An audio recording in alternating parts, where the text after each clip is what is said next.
Mon premier conseil pour créer sa boîte dans l'événementiel, eh bien, c'est déjà d'être sûr qu'on est fait pour bosser dans l'événementiel.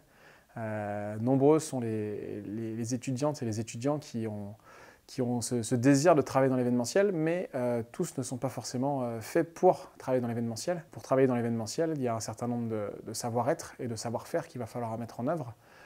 Et il est important, avant de vouloir créer sa boîte dans l'événementiel, bien déjà de pouvoir valider un certain nombre d'expériences, que ce soit à travers des stages, des expériences en freelance ou en salarié dans des entreprises d'événementiel, pour confirmer effectivement que ce secteur nous correspond bien.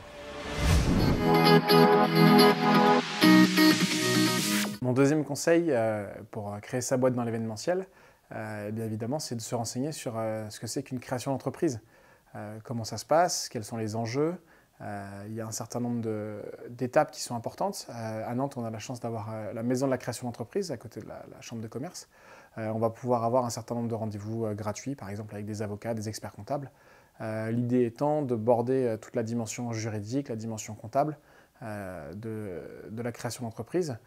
Parce que créer une entreprise, c'est bien, mais l'objectif, c'est que l'entreprise puisse être rentable et qu'elle puisse générer des bénéfices.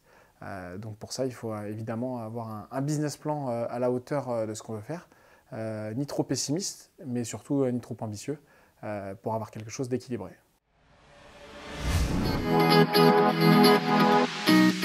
Et mon troisième conseil pour créer sa boîte dans l'événementiel, évidemment, c'est de se lancer. 100% des gagnants ont joué. Il faut tenter sa chance et quand on est jeune, c'est en général le meilleur moment. Parce qu'on n'a pas forcément un crédit, on n'a pas forcément une famille à assumer. Et donc on va pouvoir prendre des risques mesurés, mais prendre quelques risques.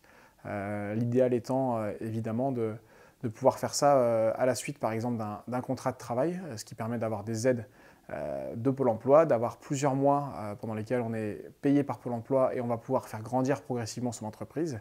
Et puis, si tout se passe bien, au bout de quelques années, que l'entreprise génère son propre salaire et éventuellement le salaire d'autres collaborateurs qui auront rejoint l'aventure.